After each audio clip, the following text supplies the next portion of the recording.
हैं दिल्ली तक। मैं हूं आपके साथ अनुराधा तंवर। दिल्ली के पूर्व स्वास्थ्य मंत्री सत्येंद्र जैन इस वक्त अंतरिम जमानत पर हैं, लेकिन आपको बता दें कि 24 नवंबर को उनकी अंतरिम जमानत खत्म होने जा रही है और एक बार फिर से मामला सुप्रीम कोर्ट के सामने होगा।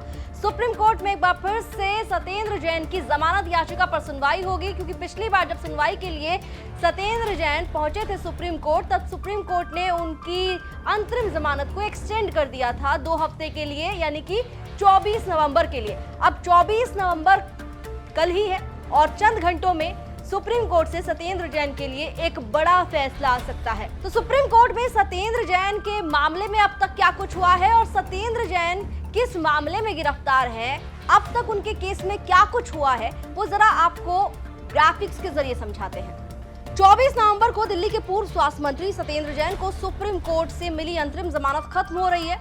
24 नवंबर को ही सुप्रीम कोर्ट में एक बार फिर से मनी लॉन्ड्रिंग केस में आरोपी सत्येंद्र जैन की जमानत पर सुनवाई होगी।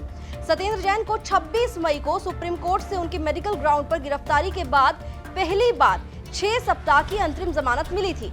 तब से सत्येंद्र जैन की अंतरिम जमानत बढ़ती ही रही है।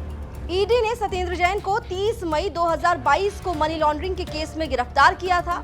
सत्येंद्र जैन पर आरोप है कि 14 फरवरी 2015 से लेकर 31 मई 2017 तक उन्होंने बेनामी संपत्ति हासिल की थी। तो 30 मई 2022 को सत्येंद्र जैन को प्रवर्तन निदेशालय ने गिरफ्तार किया था मनी लॉन्ड्रिंग के केस में, और तब से लेकर आज तक सत्येंद्र जैन को रेगुलर बेल नहीं मिली है। अभी भी वो अंतरिम बेल पर हैं और अब 24 नवंबर को सुप्रीम कोर्ट में एक बार फिर से सत्येंद्र जैन का केस लड़ते हुए आपको दिखाई देंगे अभिषेक मनु सिंह भी, जो कि उनका केस सुप्रीम कोर्ट में लड़ रहे हैं। उससे पहले सत्येंद्र जैन जो है वो राउज एवेन्यू कोर्ट में, दिल्ली हाई कोर्ट में भी अपनी बेल की पिटीशन लगा चुके हैं और वहां से उन्हें मायूसी ही हाथ लगी है। अब एक बार फिर से निगाहें सुप्रीम कोर्ट पर टिकी हुई हैं। सत्येंद्र जैन मामले में अब क्या बड़ी खबर सर्वोच्च न्यायालय से आएगी, ये देखना होगा। अब तक अंतरिम जमानत पर है सत्येंद्र जैन, क्या आगे भी अंतरिम जमानत एक्सटेंड होगी, रेगुलर जमानत मिलेगी, या फिर कोई बड़ा झटका सत्येंद्र जैन को लग सकता है? दिल्ली से जुड़ी हुई तमाम खबरों के लिए आप देखते रहिए दिल्ली तक।